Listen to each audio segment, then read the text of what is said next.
¿Qué tal? ¿Cómo están? Muy buenos días a todos y a todas. Mi nombre es Margarita Seminario. Yo soy la directora adjunta del Programa de las Américas del CSIS, el Centro de Estudios Estratégicos e Internacionales con sede en Washington, D.C. A nombre de los organizadores del foro les doy la más cordial bienvenida y agradezco que nos acompañen hoy para conversar sobre solidaridad y cooperación regional. Antes de formalmente empezar el panel, me gustaría, por favor, compartir un poquito sobre la metodología de este panel. Es decir, se tiene previsto que dure aproximadamente 90 minutos. Vamos a empezar con una presentación general para enmarcar el tema, que estaría a cargo del expresidente de la República de Chile, el señor Ricardo Lagos. Después, cada uno de los panelistas tendrá una intervención inicial, pensamos que aproximadamente 5 minutos. Dentro de lo posible, seguiremos el orden del programa. Luego de las intervenciones, pasaremos a preguntas y respuestas en la medida que el tiempo se preste a esto. Y ya para el cierre se les solicitaría a cada uno de los panelistas que por favor compartan sus reflexiones finales. Ahora sí empezamos. Ayer cubrimos 3 temáticas. Número 1, los desafíos y oportunidades en un escenario incierto. Número 2, la pandemia y sus repercusiones económicas y sociales. Número 3, el rally electoral, ciclo político y democracia en América Latina. Hoy, en este panel, enfocaremos en solidaridad y cooperación regional. Contamos honestamente con un panel de lujo, 3 expresidentes, 3 secretarios generales. La importancia del tema realmente lo merita. Nuestro primer orador será el señor Ricardo Lagos, expresidente de la República de Chile. Don Ricardo, el micrófono es suyo. Bueno, yo quiero comenzar señalando que estoy muy contento de poder participar en este foro y muy contento de la invitación que me ha hecho Sabato, nuestro amigo. Quisiera señalar básicamente que me han pedido una presentación sobre el tema que está indicado acá con tanta claridad: solidaridad y cooperación regional. Y claro, solidaridad y cooperación regional es muy complejo cuando una América Latina se encuentra, yo diría, América Latina está construyendo su propio laberinto. ¿Hacia dónde vamos? ¿Quién dirige? ¿Quién ordena? ¿Podemos hablar con propiedad de América Latina hoy? Cuando los presidentes en general tienen poca comunicación entre ellos, cuando se producen divisiones ideológicas tan profundas que hacen tan difícil el entendimiento entre nosotros. Y además está decir que si este continente, América Latina y el Caribe, somos pequeños en cuanto a población, somos grandes en cuanto a territorio. Este continente, América Latina, que mira al Pacífico y al Atlántico y que tiene intereses en ambos grandes océanos. Este continente que ha tenido fracasos, como que no fuimos capaces de tener una visión única para quién debía dirigir el Banco Interamericano de Desarrollo. Esa es una triste herencia que estamos recibiendo del año pasado. Y creo también que eso lo hace más difícil. Pero quiero ir directamente al grano en esto que se me ha pedido. Y quisiera señalar entonces que hay temas de corto plazo para la solidaridad y cooperación y otros de mediano plazo. Corto plazo es ahora con la pandemia. Es ahora con las dificultades que estamos teniendo desde el punto de vista económico, como resultado de la pandemia y la cuarentena. Y ahí entonces lo que quisiera señalar, que debiéramos hacer un esfuerzo por tener cooperación y solidaridad. ¿En qué? Mi tesis, creo que está claro el tema COVID y vacunas. ¿En qué sentido? Que tenemos que ser capaces de tener, a lo menos entre nosotros, solidaridad en este tema y que nuestros gobiernos se pongan de acuerdo para tener un tratamiento común en la Organización Mundial de la Salud. Y en lugar de llegar cada uno a recurrir a la organización, lleguemos como América Latina. ¿Sería posible respecto a las vacunas, nada más que a eso, a tener un planteamiento común? No me importa si son A o B, ideológicamente hablando. Quiero que respecto a las vacunas, América Latina pueda decirle a la OMS, este es nuestro planteamiento. Y estoy seguro que nos escucharían un poco más. Sí, yo sé, en el mundo hoy día se hace política con las vacunas, porque la vacuna de mi país es mejor que la suya, porque la suya, etc. No, no quiero entrar en eso. El nacionalismo a partir de la propiedad de la vacuna me parece absurdo. Los que sí han sido colectivos en la forma de abordar ha sido la ciencia, porque los científicos se han entendido mucho mejor, no obstante las diferencias entre los países. Acá en Chile, la Universidad Católica, la Universidad de Chile, tenían algunos contactos con los amigos chinos y gracias a eso tuvimos una suerte para tener acceso.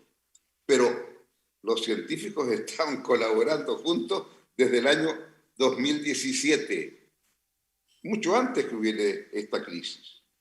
Segundo tema que me parece igualmente importante, así como el tema de las vacunas.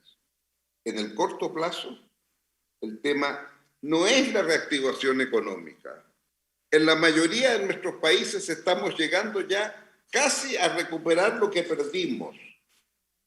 En el caso chileno, claramente, este año vamos a haber recuperado todo lo que retrocedimos en esta larga cuarentena de año y medio, 2 años.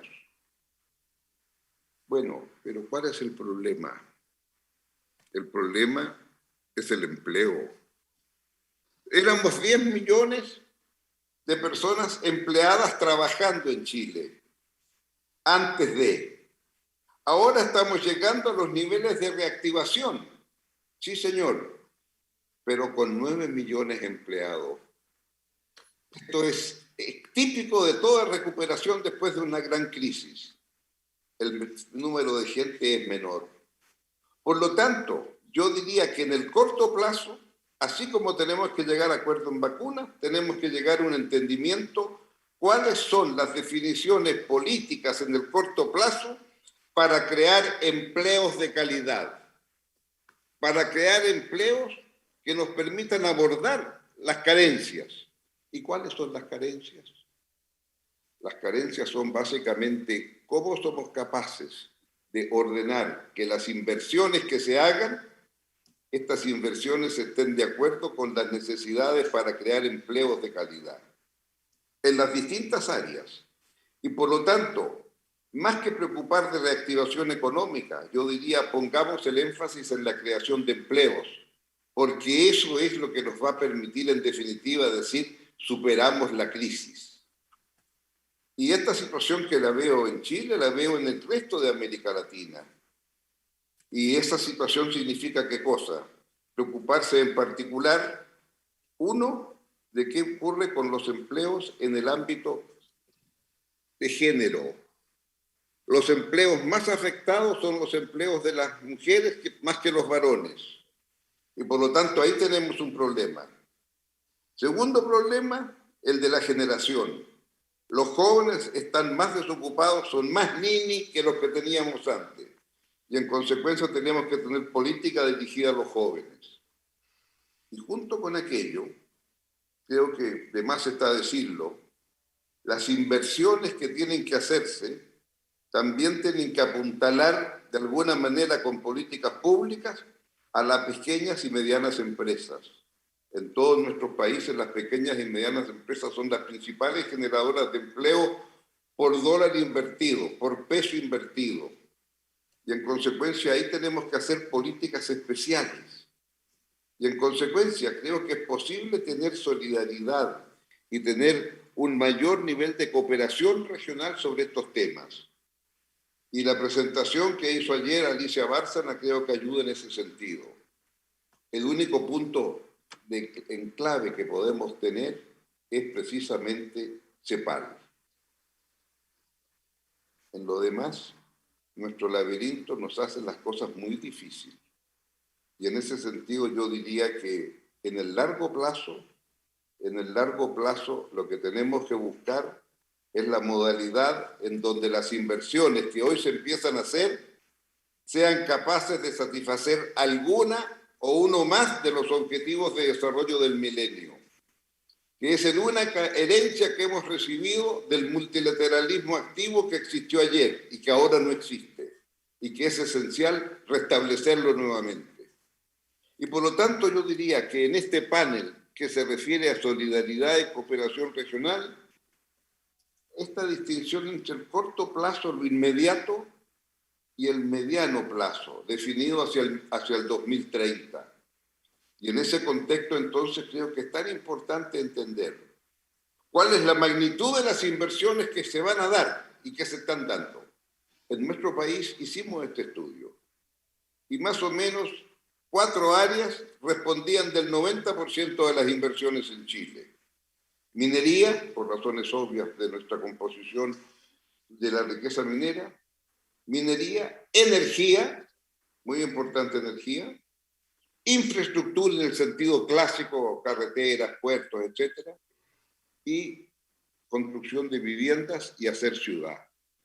Esas 4 inversiones en buena parte de nuestra región son igualmente importantes, salvo el caso de la minería que depende de muchos países y se reemplaza por la agricultura o el agrobusiness. Y por lo tanto creo que allí también habría un espacio para poder tener algún tipo de intercambio regional. Si lo hacemos bien, podemos tener éxito. Y por lo tanto, me parecería que eso sería importante. 2 reflexiones finales. Después, desde el año 2017, nunca había habido reunión a nivel de jefes de Estado del CELAC. La semana pasada la tuvimos. Gracias a que México decidió que iba a haber una reunión de jefes de Estado. Aplausos por ello. Sin embargo, creo, con el mayor respeto para el trabajo que se hizo en esa reunión, las conclusiones de ese CELAC están lejos de ser satisfactorias porque es tan modesto lo que allí se plantea. Amén de esta nueva agencia de cooperación espacial, que me parece un poquito exótico a estas alturas hablar de aquello. Pero en fin, hay que tener esperanza que también se pueda hablar de eso. Lo que sí me parece importante es entender que tenemos que responder si queremos hacer reuniones. Y creo que eso es importante en CELAC, el intercambio que hubo de gobiernos entre un presidente Maduro que participó activamente y el debate que tuvo también con el presidente de Uruguay, presidente de Paraguay, etc. Es que creo que es tan importante entender que como latinoamericanos debemos defender nuestros intereses, los de la región, que es nuestro hemisferio, y en nuestro hemisferio también está Estados Unidos y Canadá. Son 2 temas distintos. Una cosa es la cumbre de las Américas, en que tenemos que entendernos con estos 2 colosos que tenemos en el norte, pero para lo cual es tan importante entendernos previamente. Última reflexión. Tal vez nostalgia del pasado. Cada vez que iba a haber una reunión del G20, después que el G20 adquirió estatus internacional a partir de la crisis del 2008, nos parecía a los presidentes latinoamericanos que debíamos tener algún tipo de coordinación. ¿Para qué? Para ver qué mensajes intentábamos dar a través de Brasil, México y Argentina, que son los 3 latinoamericanos en el G20. Me gustaría saber si es posible que estos 3 países estén disponibles para ser voceros de una América Latina que pueda hablar a lo mejor con una sola voz. Y el G20 está a la vuelta de la esquina. Es mucho pedir que los presidentes conversen entre ellos. Es mucho pedir que América Latina puede existir a través del G20. No está mal en un grupo de 20 tener 3, mire usted, pero siempre que hablemos con una sola voz.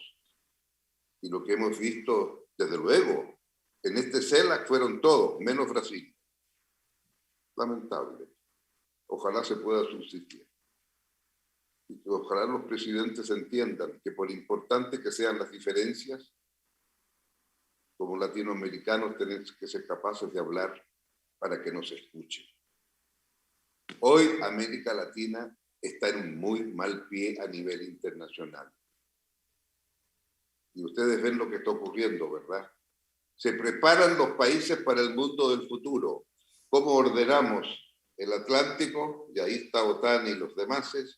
¿Cómo ordenamos el Asia? Y mire usted lo que está pasando en Asia.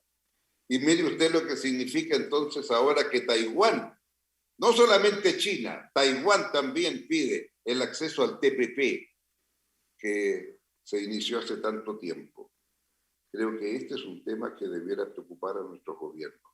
Y sobre eso también debiera haber, creo yo, una colaboración. En suma, tenemos tareas de corto plazo y tareas de un mediano plazo hacia el 2030.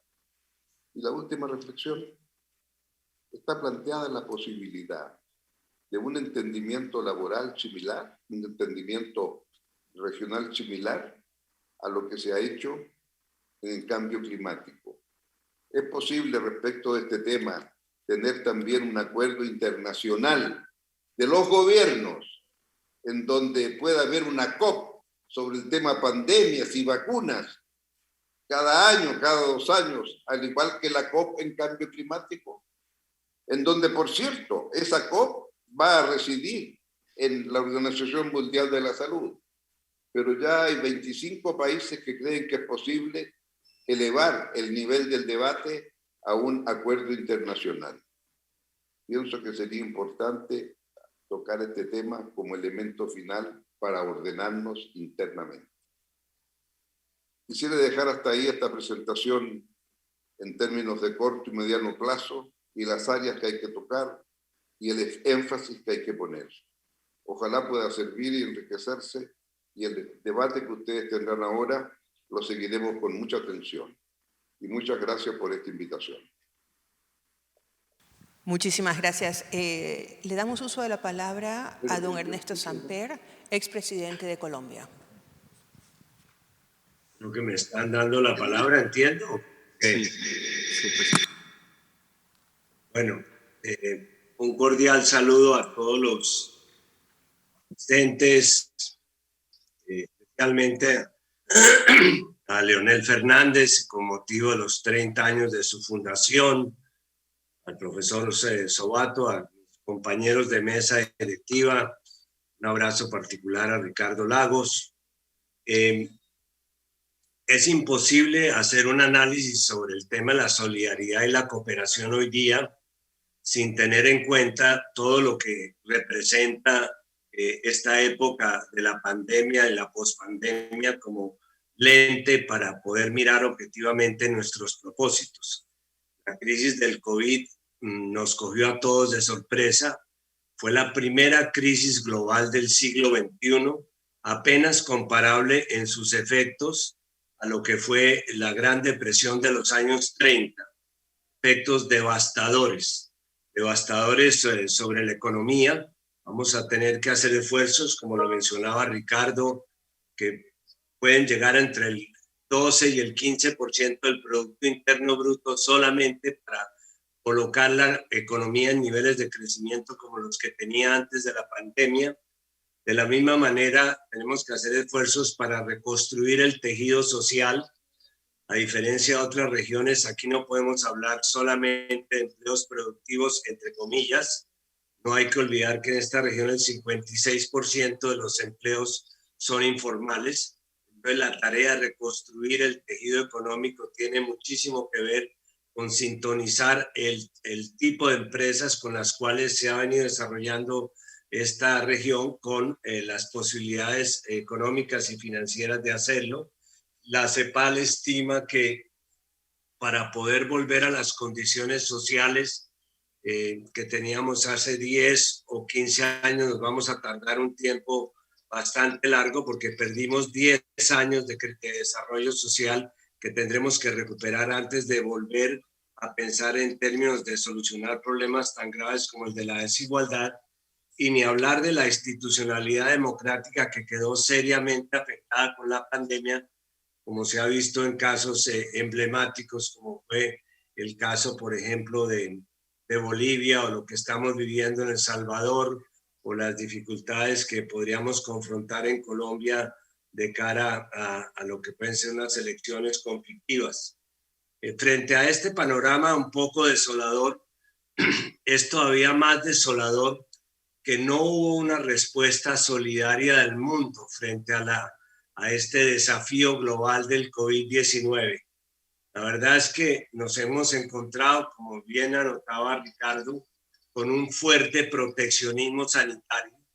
Los países se dedicaron a solucionar sus propios problemas pandémicos, y de la misma manera se establecieron limitaciones a la exportación de medicamentos, a la exportación de vacunas, a la exportación de respiradores, lo cual de alguna manera simplemente se convirtió en una forma de aislamiento casi que feudal. Europa prohibiendo la exportación de sus vacunas, Estados Unidos, Canadá especulando con las dosis requeridas más allá de las necesarias, y en América Latina nos quedamos siendo el 8% de la población del mundo con el 30% de los fallecidos. No hubo una región más afectada por el golpe del COVID como esta.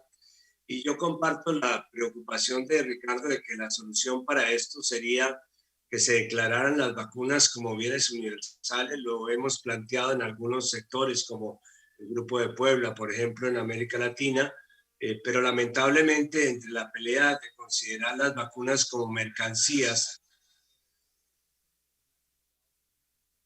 que es el interés de las empresas farmacéuticas, considerarlas como bienes de acceso universal, pues han ganado la partida las empresas farmacéuticas. Tenemos que buscar hacia adelante formas creativas para por lo menos desarrollar unos lazos mínimos de solidaridad como los que aquí proponía Ricardo. Pero hay otra forma de proteccionismo a la cual quisiera referirme hoy, que es todavía más dolorosa, que es el proteccionismo financiero. Las ayudas de liquidez y de financiación que se han viabilizado durante la época del COVID-19 son muy inferiores a todas las que se movilizaron cuando la crisis financiera del 2009 y el 2010, que produjeron muchos más daños sociales, muchos menos daños sociales de lo que está produciendo esta pandemia. Restricciones de créditos, falta de liquidez, estampida de capitales saliendo de nuestras economías. En el mes de marzo, por ejemplo, salieron 66 billones de dólares de América Latina. Esto ha venido, afortunadamente, se ha venido cambiando, pero la verdad es que no hubo una solidaridad financiera, con excepción de una concesión que hizo el grupo Los G20 a los países del África. Ni siquiera en el reparto de los cupos de los derechos especiales de giro que hubieran podido ser utilizados a través de las cuentas de reservas para ampliar nuestra posibilidad de liquidez monetaria, se ha logrado cambiar el sistema de que esto se apropie por las cuotas del fondo, con lo cual los mismos países dueños del fondo, el 70% de los derechos de giro estarán a su disposición. De tal manera, no hemos sido capaces de avanzar en una forma de restricción financiera, en una forma de liberación de una solidaridad financiera en el mundo. ¿Y por qué esto es importante? Porque la mayor parte de los países de América Latina, estoy hablando aquí para América Latina, son países de renta media, que ya salimos de los márgenes o de los umbrales fijados para otorgar la cooperación internacional de tipo asistencial. Entonces, lo que nosotros necesitamos son el fortalecimiento de los mecanismos de defensa de este tipo de restricciones que nos hacen muy difícil inclusive financiar la pospandemia. Por ejemplo, la posibilidad de que se refinancie la deuda externa en los países de renta media de carácter voluntario que produciría al año alrededor de 250.000 millones de dólares de liquidez. La posibilidad, en fin, de que se haga un nuevo planteamiento de cómo es nuestra estructura regional, y este es el aporte que quiero hacer en la mañana de hoy. La región prácticamente se ha autofinanciado durante estos 2 años. Se ha autofinanciado paradójicamente con las remesas que han mandado los familiares que viven en los países desarrollados, que se han beneficiado, los subsidios los han trasladado hasta nuestros países. Se ha autofinanciado con la colocación de bonos de deuda pública. Más de 20 países han emitido bonos de deuda pública que curiosamente están ya buscando otra vez los fondos de pensiones, y también hemos tenido la valentía de elevar nuestros niveles de déficit fiscal para poder dar curso a endeudamientos internos, inclusive a operaciones de emisión que son satanizadas en nuestros países, pero son benditas en los países industrializados, como el caso de Alemania, que se financió prácticamente con operaciones de emisión de su Banco Central. La propuesta, entonces, en este seminario, siguiendo una propuesta que ha venido trabajando José Antonio Campo para el Banco Mundial y otros organismos multilaterales, es que, ¿por qué no pensamos el tema de una nueva arquitectura financiera regional para América Latina? Desde hace varios años hemos venido hablando de la necesidad de que haya una reingeniería de los mecanismos institucionales de financiación en América Latina. Eso tendría que ver con varios organismos que se podrían de alguna manera fortalecer y desarrollar. El Fondo Latinoamericano de Reservas, por ejemplo, el FLAR, que ha venido cumpliendo una tarea pues no tan amplia en términos de recursos como el Fondo Monetario, pero es una tarea sin condicionalidad que le ha servido mucho a algunos países en momentos de particulares dificultades coyunturales. Podría inclusive establecerse un segundo piso con el Fondo Monetario para que este fondo financiara problemas de balanzas de pago, es decir, operaciones de equilibrio a corto plazo. Segundo, los bancos regionales. Coincido totalmente con Ricardo que es difícil considerar hoy día el BID como un banco regional después del zarpazo a través del cual se rompió una larga tradición de presidentes latinoamericanos y las propias declaraciones del nuevo presidente del Banco Interamericano de Desarrollo, que coinciden más con los intereses geopolíticos de los Estados Unidos que con los intereses de lo que podrían ser las prioridades de nuestra integración. Pero ahí está la CAF, que se ha venido fortaleciendo, en la que se ha capitalizado más en los últimos años, el Banco Centroamericano. Estos bancos podrían establecer operaciones de financiación, pero de las prioridades de la integración latinoamericana, no de las prioridades de la relación interamericana. Ahí está, por ejemplo, la necesidad de creación de valor, la necesidad de reducir la desigualdad social, los campos en los cuales el presidente Lagos se refería como campos que podrían ser interesantes para explorar en campos de ciencia, tecnología, pequeños desarrollos, el tema de la infraestructura, construcción de infraestructura, en fin, sería un banco, estos bancos regionales, que repito, de los cuales hay 400 en el mundo, podrían articularse con un apoyo multilateral, no para que los bancos multilaterales globales financien los proyectos que ellos consideren que son prioritarios, sino para que seamos nosotros mismos los que a partir de una definición de prioridades de integración hagamos esto. También podría buscarse apalancamientos en el sur, como puede ser el caso del Fondo Asiático, los bancos de los BRICS.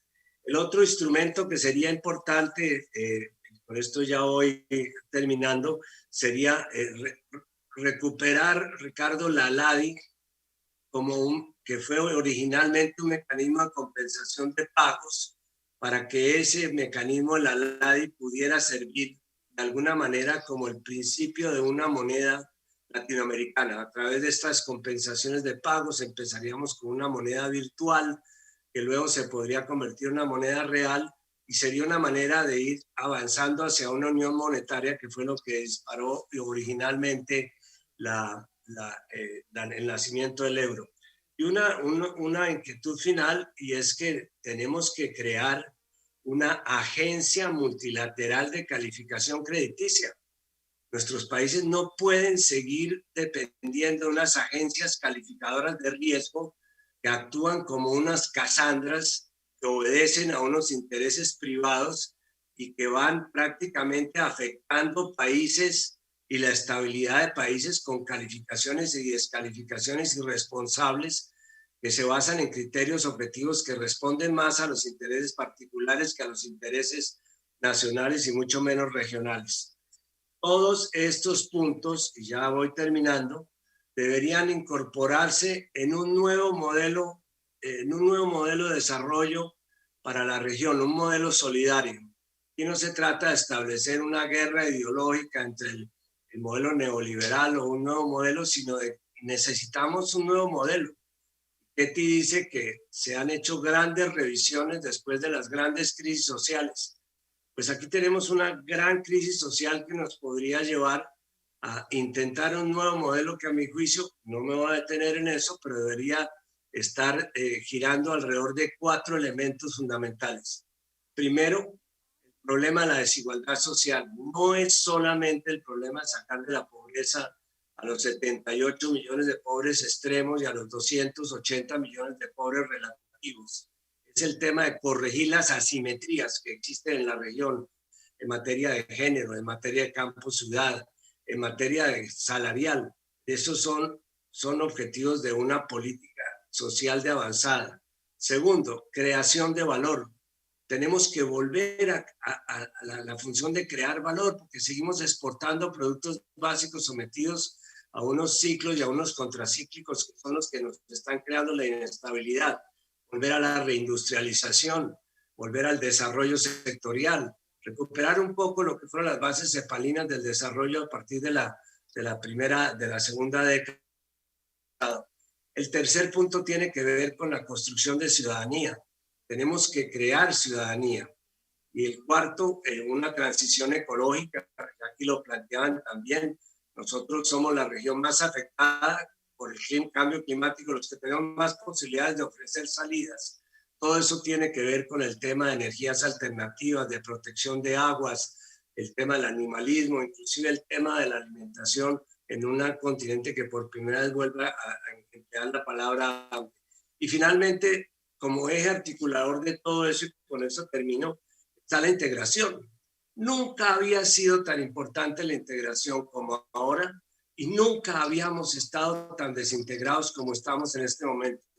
Por eso respaldo públicamente la propuesta que ha hecho el presidente López Obrador, con todo respeto con el secretario de la OEA, para que tengamos una OEA sin los Estados Unidos. Tenemos que volver a construir un mecanismo que nos sirva a nosotros para identificar nuestros propios problemas. Y a partir de esa identidad de bloque, ya entonces podremos establecer unas relaciones de otro tipo con los Estados Unidos, pero no unas relaciones hegemónicas, no unas relaciones de dependencia, como las que están implícitas en estos tratados de libre comercio que acabaron con la integración. Volvamos entonces a esa integración como construcción de región. Construcción de región, movilidad de personas, movilidad de bienes, movilidad de servicios, movilidad de capitales, a partir de unas identidades políticas, no ideológicas, de unas identidades políticas que nos vuelvan a permitir, como decía Ricardo, sentarnos en un foro como el de México para negociar o discutir o plantear nuestras diferencias sin necesidad de estar violentándonos los unos a los otros. Creo que este es un momento, termino con un tema optimista. Alguien decía que el mundo está dividido entre los que maldicen la oscuridad y los que buscan la luz. Nosotros no tenemos derecho como latinoamericanos a no seguir buscando la luz y para mí una de esas luces es la integración. Muchísimas gracias. Muchas gracias. Le damos uso de la palabra al señor Luis Almagro, secretario general de la Organización de Estados Americanos. Adelante. Este es el anuncio colmágico que he recibido en mi vida personal.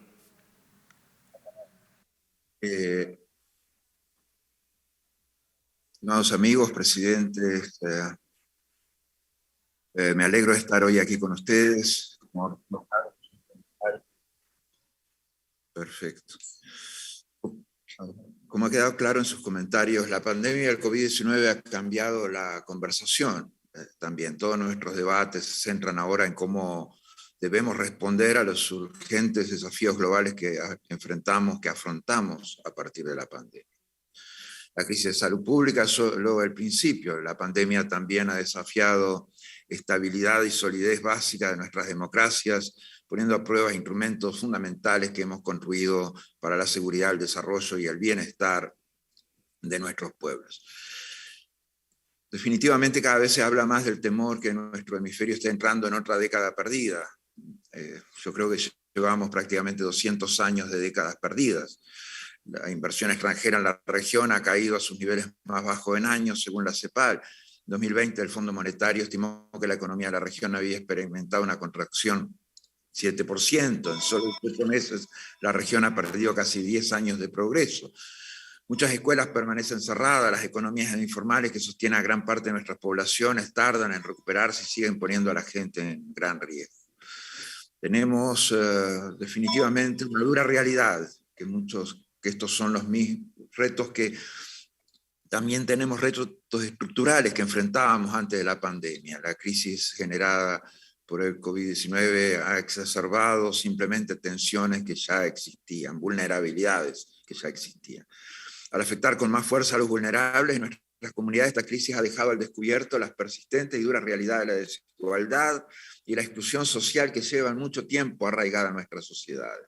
Antes de la pandemia, la región ya presentaba los índices de violencia más altos del mundo. Las nuevas amenazas a la seguridad planteadas por delincuencia organizada y el narcotráfico, que definitivamente erosionan confianza, erosionan instituciones, erosionan democracia, desgarran tejido social, supone una amenaza directa para la gobernanza en algunos países. Masacres, producto del crimen organizado y el narcotráfico, escuchamos prácticamente todas las semanas. La inestabilidad económica y la corrupción, así como la creciente influencia de la delincuencia organizada, debilitan también la seguridad ciudadana, debilitan la participación de la ciudadanía, el accionar comunitario. La falta de oportunidades para los jóvenes que no pueden pagar sus estudios, no encuentran trabajo, supone una reserva de reclutas también para actividades ilícitas. Esto es un momento en que los ciudadanos necesitan más que nunca que los gobiernos sean eficientes, que cumplan sus promesas, que superen las debilidades institucionales existentes, que muestren la eficacia de la gestión. Esta situación que definitivamente que enfrentamos ahora, agravada por la corrupción y la erosión de normas e instituciones democráticas a la que dan el lugar políticos elegidos democráticamente al tratar de afianzarse en el poder sin importar el costo para la democracia o los derechos fundamentales de los pueblos que gobiernan. Tenemos que recordar también principios básicos nuestros: democracia, derechos humanos, libertades fundamentales. Estas cosas vienen con nosotros, vienen en nuestro ADN. Hoy los pueblos a veces están simplemente actuando con los pies, y por eso tenemos los temas migratorios tan vigentes en el mundo de hoy, en este hemisferio. Todos estos desafíos, desigualdad, corrupción, violencia, inseguridad, delincuencia organizada, migración y cambio climático trascienden las fronteras. Los ataques contra la democracia también trascienden las fronteras. Se tratan de grandes problemas que requieren absoluta solidaridad, que requieren soluciones entre todos que sean consistentes y de amplio alcance. Definitivamente tenemos que enfrentar estos retos para que podamos ir al camino del desarrollo. Al desarrollo no vamos a ir por la cuneta, al desarrollo tenemos que ir por la avenida principal. Al desarrollo no vamos a ir construyendo mundos paralelos, al desarrollo vamos a ir integrando nuestras economías con todas las economías del mundo, integrándonos y posicionándonos mejor ante esas otras economías. La cruda realidad sobre la cooperación es que las normas, los acuerdos, las instituciones son lo que uno hace de ellos. El derecho y la cooperación forman parte de nuestros contratos sociales. Es lo que nos debemos los unos a los otros.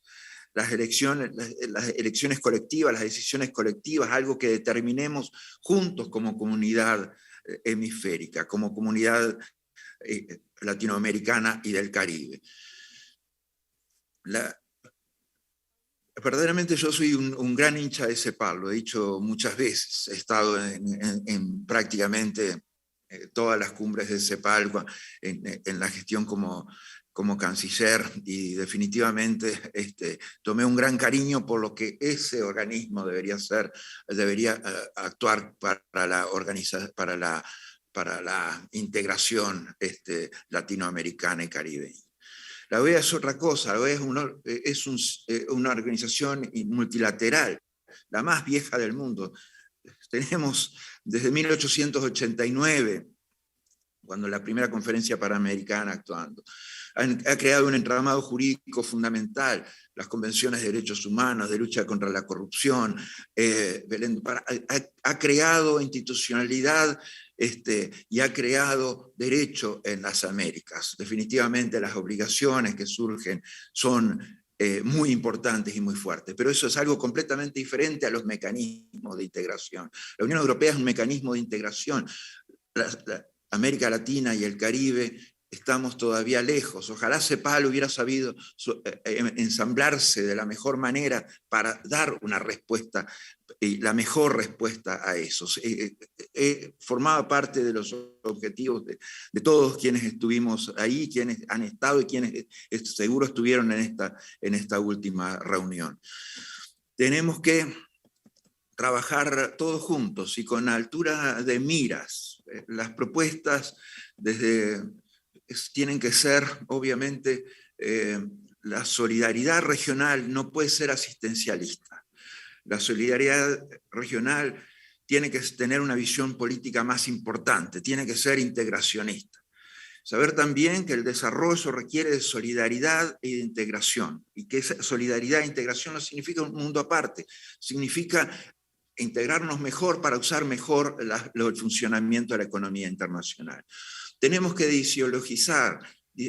La ideología en este momento juega un papel demasiado duro en la visión de unos y otros en la esfera latinoamericana y caribeña. Esa parte, ojalá pudiéramos agarrar los principios de la integración y largar las ideologías por un rato. Creo que eso ayudaría mucho en los niveles de democracia y ayudaría mucho a salir del mal pie a nivel internacional de que está Latinoamérica.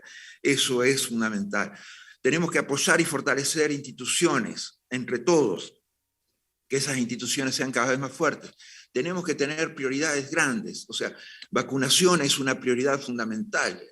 Las propuestas que se han hecho acá definitivamente son de recibo y son absolutamente importantes para avanzar. La distribución equitativa de vacunas es absolutamente fundamental, y apoyar a la PAHO, a la Organización Panamericana de la Salud, para que logre esto es fundamental para todos, fundamental para la OEA, debe ser fundamental para el BID, debe ser fundamental para la CAF, debe ser fundamental para todos. Todos tenemos que estar hoy atrás de la OPS para lograr que haya una distribución equitativa de vacunas en el hemisferio. Tenemos que ser también, asumir la prioridad del cambio climático y de los desastres naturales. En la región tenemos la primera frontera contra el cambio climático. El Caribe y Centroamérica son la primera frontera en el mundo contra el cambio climático. Los afectados años en la temporada de huracanes. Definitivamente no podemos seguir perdiendo infraestructura, seguir perdiendo viviendas, seguir perdiendo capacidades cada año por los desastres naturales. Tenemos que ser capaces de regionalmente generar condiciones de respuestas, de adaptación, de reconstrucción mucho más eficientes, más rápidas y más sustentables. Tenemos que trabajar el fortalecimiento institucional, como decía, y con también objetivos claros como la lucha contra la corrupción. Eso es clave. El dinero que perdemos en la corrupción es insostenible, no es admisible. Nuestro hemisferio tiene que tener las capacidades de respuesta que surgieron de la Cumbre de las Américas, de cooperación de todos, de solidaridad entre todos para luchar contra la corrupción. Y definitivamente necesitamos otra economía. Acercarnos a variables de desarrollo implica una economía con mayor conocimiento. Estamos todavía lejos en eso. Tenemos que tener otras capacidades de innovación y tecnología que tienen que ser generadas conjuntamente, y tienen que ser generadas conjuntamente en una integración con el mundo, porque tenemos que ser capaces de asimilar todas las fuentes de tecnología y de ciencia que pueden haber a nivel mundial. Mejorar las condiciones de acumulación financiera, porque eso es clave para el proceso de despegue posterior. O sea, tenemos que tener mejores condiciones, obviamente, de acumulación financiera regional, pero y creo que es necesaria una recapitalización de todas las entidades financieras que van a atender temas de Latinoamérica y del Caribe en lo que viene. Pero también tenemos que saber qué hacer con el dinero, porque si no también va a ser otro dinero de estos 200 años de décadas perdidas a los que me refiero. Tenemos que generar condiciones de solidaridad regional para eliminar las condiciones de desigualdad. Cuando somos el continente más desigual de todos, tenemos desigualdad adentro de nuestros países, tenemos desigualdades estructurales dentro de nuestros países desde toda nuestra independencia y desde antes también. Esto significa superar los problemas sociales, que cada derecho económico, social de la gente cuente y que haya soluciones para eso. No podemos seguir siendo los más desiguales de todos y pretender ser los más democráticos y tener las mejores economías. Lograr igualdad es fundamental en esto. Y tener las mejores condiciones de comercio intrarregional. Somos la región Latinoamérica y el Caribe que menos tiene comercio intrarregional. La solidaridad empieza también por mirarnos comercialmente y generar mejores condiciones de espacio integrado a todo nivel regional para un mejor comercio intrarregional. Si no pasamos de este ínfimo porcentaje que tenemos de comercio intrarregional a 5 o 6 veces ese porcentaje, o más como tiene la Unión Europea, no va a ser posible que las condiciones de comercio, vamos a seguir recibiendo las variables externas determinando nuestro punto de partida al desarrollo. El trabajo conjunto, eso es clave. Tenemos que mirarnos a nosotros mismos, entendernos a nosotros mismos, ser integracionistas, pero con una visión política grande. No podemos ser asistencialistas entre nosotros. Tenemos que pensar políticamente con prioridades claras y con visión política clara. Y ese hemisferio también nos marca que cuanto mejor funciona la democracia, mejor funcionan los países. Entonces, mejor seguridad, mejores condiciones de desarrollo, mejores condiciones de acceso a derechos y equidad. Evitamos crisis humanitarias, evitamos crisis migratorias. O sea, con democracia. Y eso definitivamente tiene que ser siempre un paradigma en los trabajos que realicemos. Gracias y muy honrado de haber estado compartiendo con el presidente Samper, el presidente Lagos, Ernesto, Ricardo, encantado de haber estado con ustedes hoy aquí en este evento.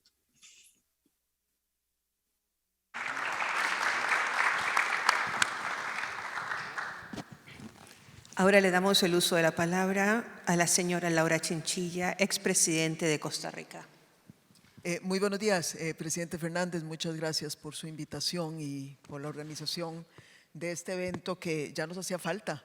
Regresar de nuevo, aunque el año pasado hubo un gran esfuerzo por hacerlo virtualmente. Muchas gracias, Daniel, también por la iniciativa. Y procuraré ser muy breve para que estos 30 minutos que nos queden podamos tener un poquito más de intercambio entre nosotros. El tema de este segmento tiene que ver más con los aspectos regionales y de cooperación intrarregional. Y yo arrancaría con una sentencia quizás muy fuerte, pero así lo pienso, y es que estamos quizás en el punto más bajo que se recuerde del regionalismo latinoamericano. Desde el punto de vista del diálogo intrarregional, desde el punto de vista de la coordinación para las gestiones a nivel internacional y desde el punto de vista de la efectividad de los distintos organismos que ya existen en la región para darle respuestas claras y efectivas a las enormes necesidades que están enfrentando nuestras naciones y nuestros ciudadanos. Ustedes han venido discutiendo de esto de manera que no voy a profundizar, Pero enmarquemos de qué estamos hablando. De una institución regional que pareciera estar viendo con un tanto de distancia y de poca efectividad situaciones como que con menos del 9% de la población acumulamos al mes de agosto por lo menos 27% de las muertes de COVID. Y tan solo en el mes de mayo, no me dio tiempo de actualizar la información, América Latina había recibido del mecanismo COVAX cerca más o menos de un 5 a 6% de las vacunas que ese mecanismo distribuye, siendo la región con mayores muertes a nivel mundial. Además, la economía de todas las regiones emergentes más golpeada, tan solo todavía hace poco el corte que nos daba CEPAL eran 34 millones de pérdidas de trabajo. Desde el punto de vista social, una región que saldrá con brechas más complejas que las que antes teníamos, un incremento de cerca de 3 puntos porcentuales en la pobreza, y en ese mismo periodo resulta que el grupo más rico de nuestra región incrementó su ingreso en un 40%. Pero además estamos viviendo las crisis migratorias también más graves que recordemos. Solamente la venezolana es la crisis humanitaria más grave del hemisferio en toda su historia. Y ahora se está uniendo el Caribe, especialmente Haití, que ya lo venía experimentando República Dominicana, pero que ahora se ha extendido a todo el hemisferio y golpea también la frontera entre México y Estados Unidos, y además la parte norte de Centroamérica, a la cual se está sumando, porque tampoco se le ha puesto atención, a la situación de Nicaragua. Y entonces tenemos temas sanitarios, tenemos temas económicos, tenemos temas sociales, tenemos temas humanitarios, y a eso, amigos y amigas, agreguémosles los serios problemas del deterioro democrático. Todos los indicadores serios, IDEA, la Unidad de Inteligencia del Economist, nos recuerdan que América Latina es la región que viene experimentando el mayor deterioro de su institucionalidad democrática ya por 6 años consecutivos. ¿Y qué están haciendo nuestras instituciones regionales? Esto no quiere decir que yo tenga una crítica implícita a quienes las presiden, a quienes están trabajando ahí, porque básicamente lo que tenemos es una crisis de los órganos colectivos, de los órganos colegiados. Y déjenme básicamente mencionar 3 razones que a mi criterio está impidiendo que tomemos decisiones y tenemos todos los órganos en este momento entrabados o hablando de cosas que no son relevantes. Yo diría que hay, en primer término, motivaciones desgraciadamente ideológicas. Pareciera que a muchos de nuestros gobernantes les sigue preocupando más las discusiones del deber ser y no responder a lo que debería ser, a lo que la gente está exigiendo. Tenemos una región extremadamente polarizada, buscando desquitarse con cabezas de instituciones o de organizaciones única y exclusivamente, como decimos en popular en mi país, por clavos de tipo ideológico. Tenemos además lo que ha sido histórico en nuestra regionalidad, una enorme heterogeneidad y fragmentación en los esquemas de integración. En nuestra región subsisten una infinidad de instrumentos y de organizaciones regionales y subregionales con superposiciones a todos los niveles temáticos, de objetivos, etcétera, etcétera. Un estudio que se hizo en el 2014, y esto se ha grabado, nos indicaba casi que América Latina tenía el récord de cumbres ministeriales, casi que per cápita del mundo. O sea, estamos en todas las reuniones todo el tiempo, pero qué poca efectividad se consigue de las mismas. Y la tercera razón es una enorme debilidad de los diseños institucionales. En el fondo, eso es lo que sucede. Es decir, que somos muy reacios a depositar soberanía en mecanismos efectivos, de manera que todos son secretarías rotativas, presidencias rotativas, reglas de consenso que por supuesto impiden el proceso de toma de decisiones. Frente a todo esto, de tanto en tanto, dependiendo de cómo el péndulo ideológico se comporte en nuestra región, Nos amenazan con que la única quizás institución que ha logrado sobrevivir en el tiempo y que tiene por lo menos en el plano técnico muchos organismos que estamos llamados a proteger, particularmente el Sistema Interamericano de Derechos Humanos, con la Corte, con la Comisión, con la DECO y con varios organismos más, la Relatoría de Prensa, nos amenazan que hay que eliminarla o que hay que revisarla. Entonces, de verdad que yo quiero decirles que mi intervención no es la más optimista. Pienso que a todos los problemas que ustedes han venido discutiendo con gran profundidad en estos días anteriores, tenemos que agregar con mucha franqueza y mucha sinceridad las enormes limitaciones que estamos observando en el plano de la acción regional y colectiva. Termino diciendo que ni siquiera en este momento lo que habríamos esperado es la convergencia, por lo menos, de algunas de las acciones de estos organismos regionales, particularmente los organismos financieros, los cuales deberían estar siendo fortalecidos con una ampliación del capital, por ejemplo, en el BID y con una mayor convergencia de las instituciones financieras regionales y subregionales para poder garantizarnos que los procesos de reactivación van a estar debidamente respaldados por estas organizaciones. Muchas gracias.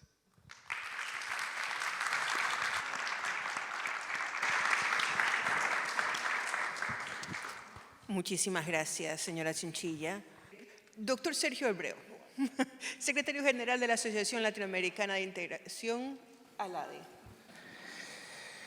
Cuando yo escucho estos temas, de todas estas conversaciones, todos no me conocen, ustedes saben muy bien lo que es América Latina. Somos un discurso colectivo con ignorancias recíprocas. Y esto es muy importante que comentemos esto. Una vez, y esto es el resumen que hago de todo lo que hemos venido conversando estos tiempos, ahora y en otros tiempos. Había una vez me contaba el embajador Ricúpero, un gran amigo mío, un catalán que era muy soberbio y decía que el tren bala no era verdad. Y entonces tomó el tren de Barcelona a Madrid. Y hubo una parada en el medio. Cuando baja, se distrajo y el tren bala volvía. Se sienta al lado de otro señor y le pregunta, ¿y usted de dónde va? Yo voy a Barcelona. ¿Cómo? Si yo vengo de Barcelona, ¿y usted dónde va? Yo voy a Madrid. Pero qué extraño, dice. Vamos, los dos vamos a lugares distintos, pero en el mismo tren. Bueno, acá es más o menos lo mismo. Todos queremos ir a lugares distintos y en el mismo tren, pero el mismo tren no está conduciendo a todos los pasajeros al mismo objetivo. ¿Por qué digo esto? Y voy a hablar, yo no de diagnósticos. ¿Cuál es el tema más importante de hoy? La China, como decía ayer Alicia, y Estados Unidos son los dos actores geopolíticos del mundo y comerciales. China es el principal exportador de bienes del mundo, el tercero de servicios y el principal socio de la mayoría de los países de América del Sur, por decir así, de Brasil, de Argentina ahora, de Chile, de Uruguay. Muy bien, sin preferencias, sin acuerdos, simplemente. ¿Por qué? Porque 2/3 del comercio mundial hoy se realiza intrafirma. Es decir, el Estado-nación comienza a ser una especie de denuncia al viejo concepto westfaliano del Estado. Y esos 2/3, 60% de los bienes son semiterminados. Y de esos 60%, los centros de consumo se concentran, entre otras cosas, para ganar competitividad. Ese es un escenario geopolítico que lo tenemos que ver todos los días. Y entonces nosotros nos sentamos acá y decimos, señores, miren el problema que tenemos en América Latina. En América Latina, si pudiéramos definirla como un elemento, como una institución de diálogo, de toma de decisiones. Porque en realidad en América Latina se repercuten y se multiplican las instituciones para crear precisamente terapias de grupo de parte política, donde las realidades y las concreciones quedan pospuestas para la siguiente reunión. Y en este tema, yo les digo, señores, hoy tenemos solo la integración. ¿Ustedes qué les parece? ¿Cómo puede crecer? ¿Cómo puede mejorar una persona? ¿Cuál es la dignidad de una persona? Es una buena educación y es un buen trabajo. el comercio es empleo y el empleo es paz social. Muy bien, más allá del COVID y todo lo demás, hoy tenemos un comercio intrarregional apenas del 12 al 13% frente al 50% de Europa, 60% y al 40% del Asia. Es decir, la integración es una falacia. ¿Y quién es el que está perdiendo? El ciudadano de a pie, como se dice. El que no tiene trabajo, el que se dedica a lo informal y el que además se le ha caído lo más importante, que es el tejido social. ¿Qué es lo que ha sufrido en nuestro continente? El tejido social es la micro, pequeña y mediana empresa. ¿Cuánto representa? 60% del empleo. Están las empresas, obviamente, de las mujeres rurales, que es un tema muy importante que podríamos mencionar, pero no en este momento. Y toda esa caída del empleo y del comercio va llevando a un grado de desesperación y descreimiento en los sistemas. No hay inversión, no hay comercio. Usted dígame si yo soy economista o soy simplemente un improvisador de temas políticos. Si no hay inversión, no hay comercio. Si no hay comercio, no hay empleo. Si no hay empleo, no hay paz social. ¿Quién es responsable de esto? El capitalismo, Adam Smith, Carlos Marx. El responsable de esto son simplemente los gobiernos, que cuando asumen responsabilidades políticas, hoy lo primero que escriben es un tuit y lo segundo que hacen es cómo gano la elección o cómo soy reelecto a costa de sacrificio de todas las próximas generaciones, que no me importa porque el poder está primero. Y entonces cuando uno le dice, miren señores, miren que yo soy secretario general de la LADI y yo no estoy para hacer discursos políticos. 13 países. 13 países, incluido a Venezuela, Cuba, y el 10% del comercio es intra-LADI. Yo digo, muy bien, miren qué fracaso. La mitad de la LADI de todos estos países tienen lo que se llama la fuga Pacífico. Es decir, están todos con el RCPA, y la región sigue con el 10% intra-LADI. La otra mitad o todos están en el escapismo. Busquemos en los demás la causa de nuestras responsabilidades. Y los terceros están en la irrelevancia. Ustedes, que son gente inteligente, ubiquen quiénes son los que están en la fuga, quiénes son los que están en el escapismo y quiénes están en la irrelevancia. Y van a ver que, entre otras cosas, hay un proceso de integración del Mercosur, 300 millones aproximadamente, que no tienen ningún tipo de elemento que los motive para aumentar el comercio, el empleo, la dignidad, la inclusión social, la democracia y los derechos humanos. Y los derechos humanos son iguales que los izquierdos humanos. Son de las personas. Nadie puede decir el derecho humano es mi ideología. El derecho humano, desde el naturalismo de la Constitución de Cádiz, entre otras cosas, es anterior a la existencia de las personas. Y no es porque cómo piensan, sino cómo actúan y cómo respetan. Y nosotros estamos haciendo política en el corto plazo, hablando de todos los dramas que tenemos, pero los gobiernos no veo que en la solidaridad, más allá de la COVID, sean capaces de abrir el comercio, negociar, sino que hoy ya no son los aranceles que no existen en términos de protección, sino vayan a pasar un camión por una frontera y le van a decir que no puede porque el camionero tiene pie plano. Y cuando uno ve que las restricciones no arancelarias y las políticas de los países funcionan desde el punto de vista de la autonomía y del egoísmo en peor sentido, entonces no hablemos de solidaridad, ni hablemos de los derechos humanos, porque el único que no tiene sindicato ni derechos humanos es el que no es educado por el Estado, el que no es asegurado por el Estado y el que no tiene un Estado responsable que, en vez de meter la mano en el bolsillo de los que no tienen sindicato, tenga que atender no con asistencialismo, sino con políticas públicas de mediano plazo. Pero nadie gana una elección hoy con el mediano plazo. Y como en el mediano plazo hoy la elección es más importante el corto, y ahí vamos a pagar todos estos precios. Digo esto porque dentro de muy poco tiempo nos vamos a reunir y vamos a ver los mismos números o peores. y vamos a tener el 10% del comercio intrarregional, y vamos a tener las dificultades del avance de China, vamos a empezar a discutir quién se alinea con uno y con otro, y quién es equidistante, quién enfrenta por razones ideológicas o filosóficas al que fuere. En el medio hay un solo ajuste, y la variable de ajuste es ese ciudadano que el día que va a votar le dice: muchachos, ustedes no me representan. La libertad y la democracia no es para mí. En la integración de que tanto hablan y de tantos discursos hacen, todavía no me ha rescatado el trabajo, ni me han educado a mis hijos para que yo evite ser el padre de un emigrante que busca donde puede realizar los sueños que mi país no le da. Y eso lo digo yo, que soy un hijo de inmigrante y un padre de emigrante. Y lo digo personalmente para que usted vea, no es un drama porque está globalizado, pero sí es un drama que si yo voy a la LADI a los 13 países y le digo: señores, no se podría profundizar el tema intelectual, la propiedad intelectual, lo digital, esto. No. Eso lo arreglamos entre uno o dos. Y el vecino, el vecino no. El vecino hace tiempo que tuvimos una pelea y una guerra y nosotros no nos entendemos.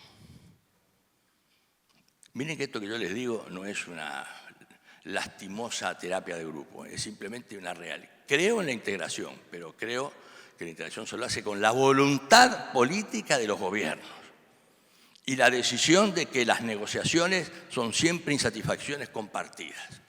Pero como siempre un gobierno quiere ser satisfecho totalmente, porque a veces el corto plazo puede, porque es donde la elección se juega su destino, ahí se hipoteca la nueva generación para ganar la próxima elección. Y esto es lo que yo creo que tenemos que tomar en cuenta.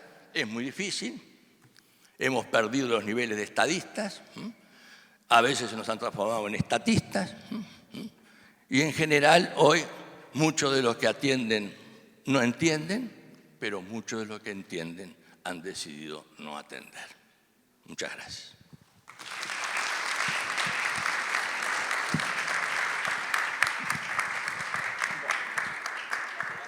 Muchísimas gracias, doctor Abreu. Embajador Marcos Pintagama. Quisiera agradecer a Daniel Sobato y a los organizadores por la invitación a este panel con distinguidas personalidades de la región, expresidentes, secretarios generales. Es para mí un gran honor estar aquí y participar de este debate sobre el tema de la solidaridad y de la cooperación regional. Quizás antes de abordar el tema del panel, comentar un poco lo que es el sistema iberoamericano, que es un sistema que se fue conformando a lo largo de los años, desde los años 40. Somos 22 países, somos tres países de la península ibérica, 19 latinoamericanos, y somos 2 idiomas, el portugués y el español, y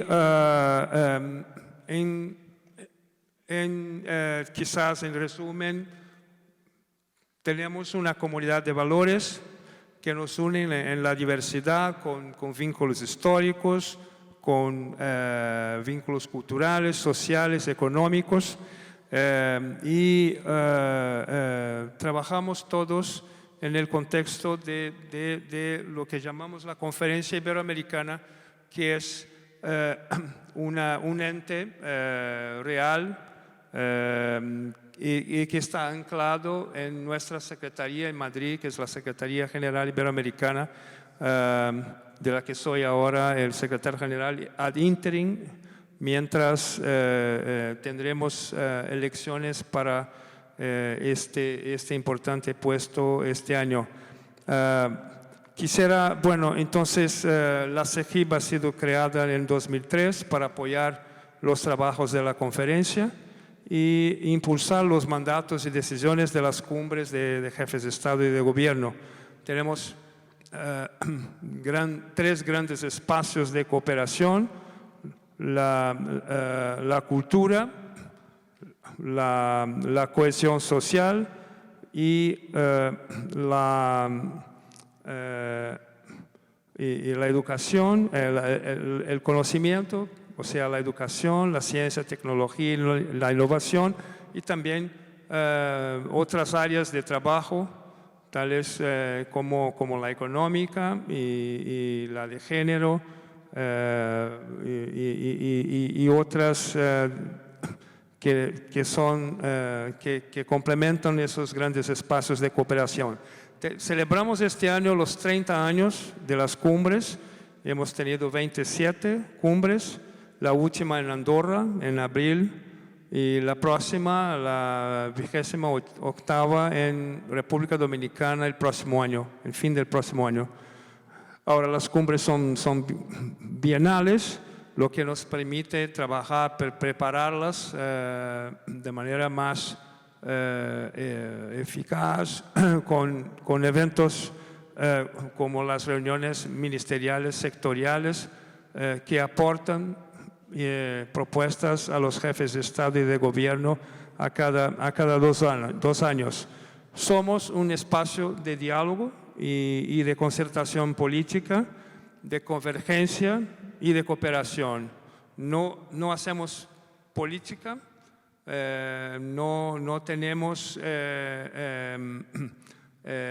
no evaluamos la calidad de la democracia de los países, no hacemos comercio, no tratamos de comercio, pero sí tenemos mucha atención a los temas económicos, a la innovación, a la digitalización, al fortalecimiento de las pequeñas y medianas empresas, las pymes, o sea, toda una atención a los temas económicos, pero no a los comerciales. Quizás, bueno, por esto logramos avanzar en nuestra comunidad, siempre sobre la base del consenso. Aquí se habló de la dificultad, del déficit de consenso en nuestros organismos regionales, pero es verdad que hemos logrado hasta ahora preservar el consenso en el entendido de que en Iberoamérica el consenso no es unanimidad.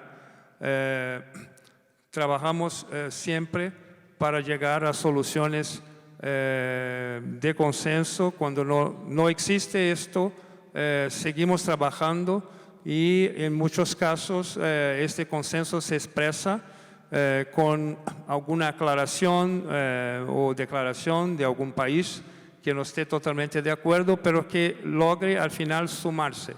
Y el resultado de este proceso es un consenso, no con reservas, digamos, desde el derecho internacional, de la perspectiva jurídica, pero sino con aclaraciones, pero hemos logrado hasta ahora mantener el consenso en nuestras decisiones en el ámbito de la cumbre. Para un poco volver al tema de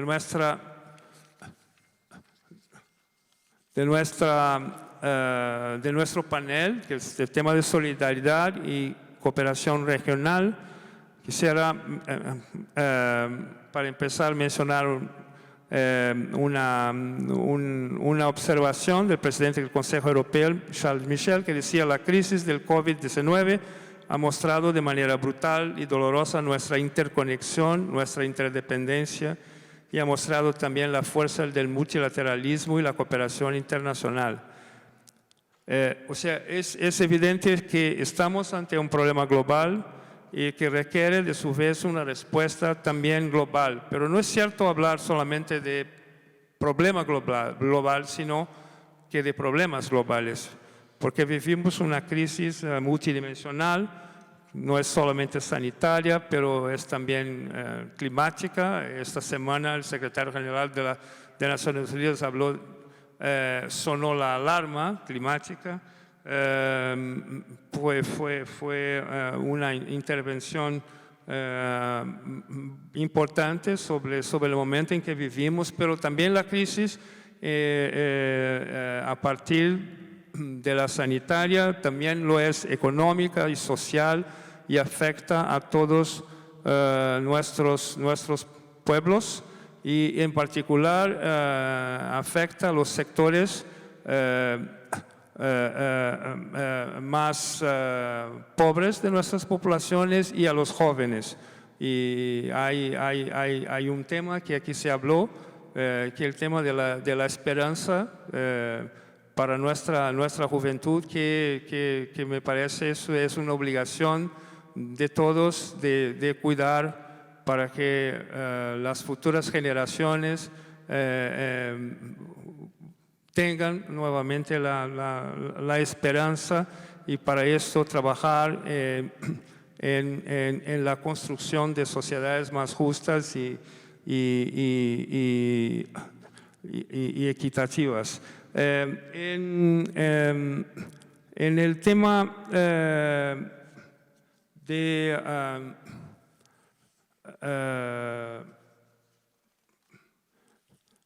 afortunadamente, las diferentes instancias de carácter multilateral implican de manera especial a América Latina y al Caribe.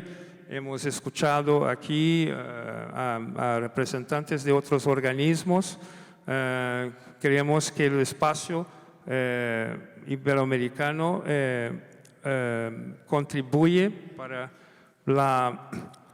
la definición de esta agenda, que es una agenda de recuperación socioeconómica en el post-COVID, y por parte de nuestra Secretaría General Iberoamericana lo estamos haciendo, como lo había mencionado, en el contexto de varias reuniones ministeriales, abordando temas de especial relevancia, no apenas el tema de la pandemia, pero su impacto en la cultura, la ciencia y tecnología, la educación superior, y para buscar también consensos sobre los aspectos sanitarios. Estamos preparando una reunión de salud bajo el liderazgo de la nueva Secretaría Pro Tempore de República Dominicana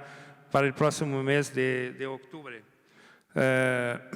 La SPT dominicana arrancó muy bien con una ministerial económica, en que se trató de mecanismos de financiación, del papel de las instituciones financieras internacionales e iniciativas en favor de los países de renta media.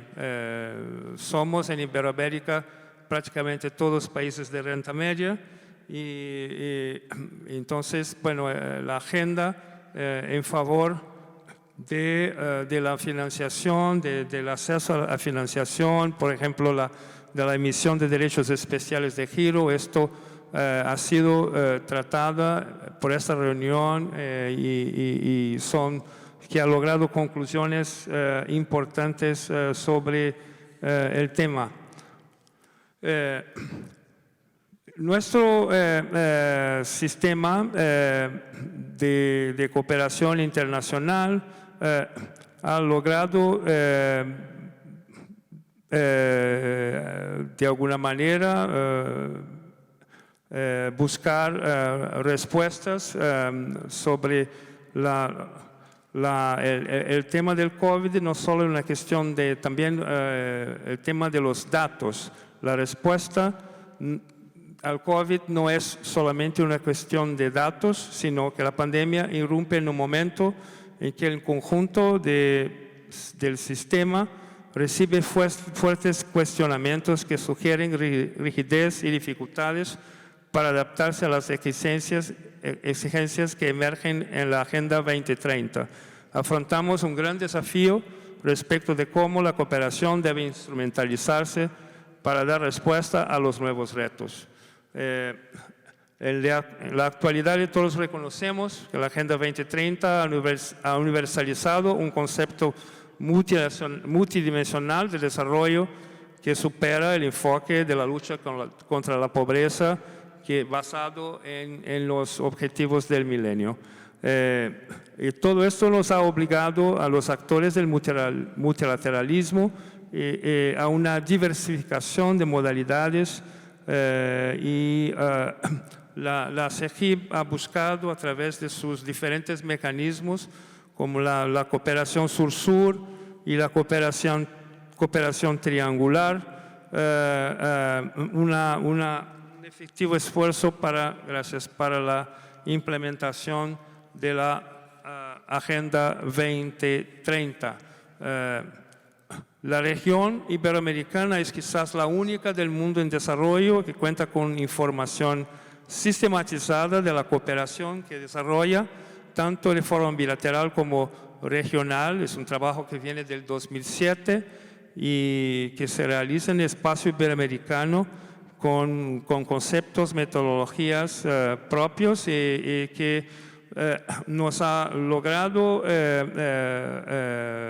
mantener una plataforma de datos online que acumula información referida a 9.120 iniciativas en que la región participa en los últimos casi 15 años. Tenemos evidentemente muchos desafíos por delante, como se ha hablado en este panel. Hay un déficit de cooperación, déficit de solidaridad y déficit de consenso en la región. Y en una crisis de estas características, el sistema de cooperación internacional al desarrollo, que lo podríamos denominar nuestro sistema de solidaridad internacional, debe ser capaz de dar respuestas a las necesidades de nuestros ciudadanos y de nuestras ciudadanas y ciudadanos. Aunque no contemos con datos robustos, contundentes, para saber exactamente a ciencia cierta lo que efectivamente la comunidad internacional ha hecho desde el 2020 en términos de cooperación, una mirada atrás para la cooperación impulsada en los últimos años permite extraer lecciones y constatar que la mayor parte de las capacidades fortalecidas de la cooperación sur-sur, la cooperación triangular, permitieron a los países enfrentar la crisis provocada por la pandemia desde una mayor fortaleza. Claro, evidentemente no suficiente, pero hemos logrado asegurar condiciones un poco más adecuadas para el enfrentamiento de esta crisis multidimensional. El desafío ahora es cómo aprovechar todos esos aprendizajes, cómo replicarlos, adaptarlos, adecuarlos para que la cooperación que se impulse desde hoy contribuya efectivamente a la superación de la crisis y especialmente cómo apoyar la recuperación, la reconstrucción, el post-COVID, tanto en lo económico como en lo social y lo medioambiental. Un mensaje final de que la CEGIP está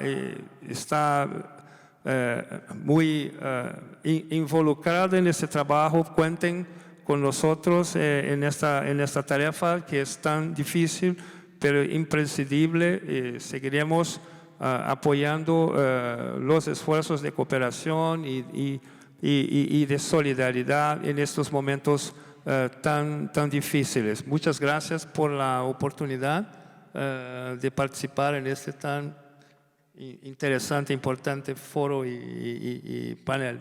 Gracias.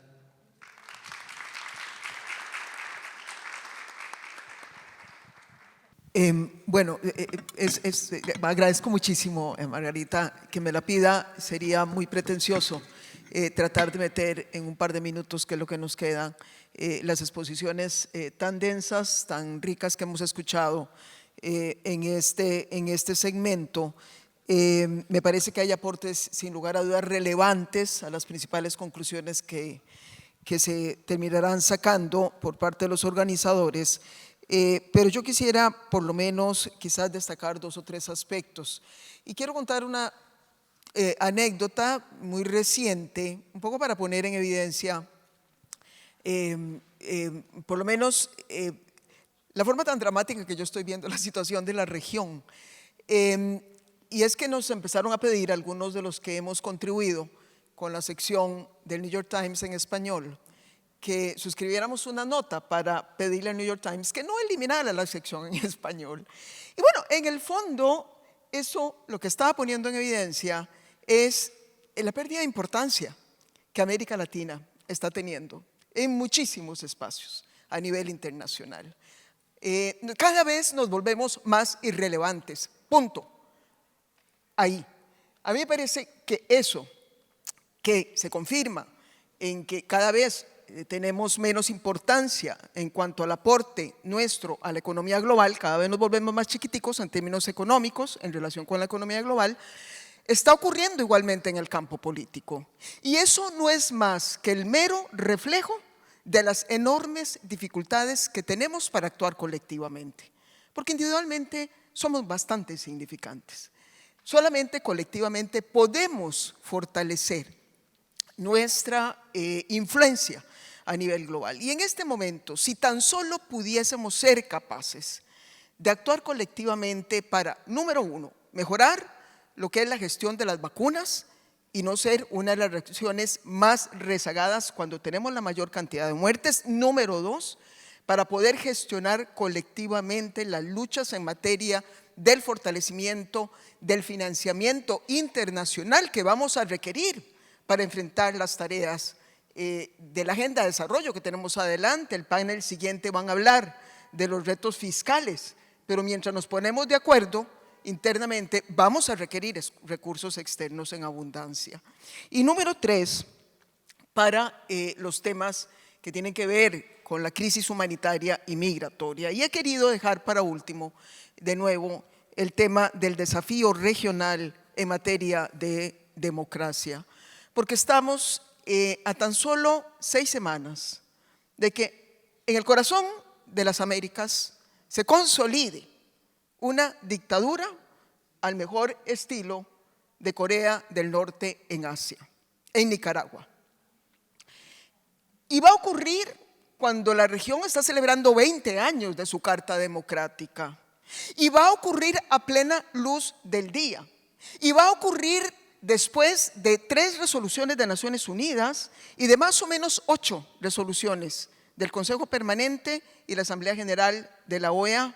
Y va a ocurrir después de 12 años de claro deterioro democrático en ese país. Entonces vean ustedes qué dramático.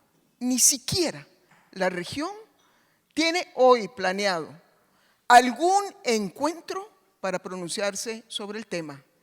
Sí lo tienen 3 días después de que ocurra el fraude que estamos previendo en Nicaragua. 3 días después, la Asamblea General de las Naciones Unidas vergonzosamente se van a reunir para poner la lápida sobre la democracia nicaragüense.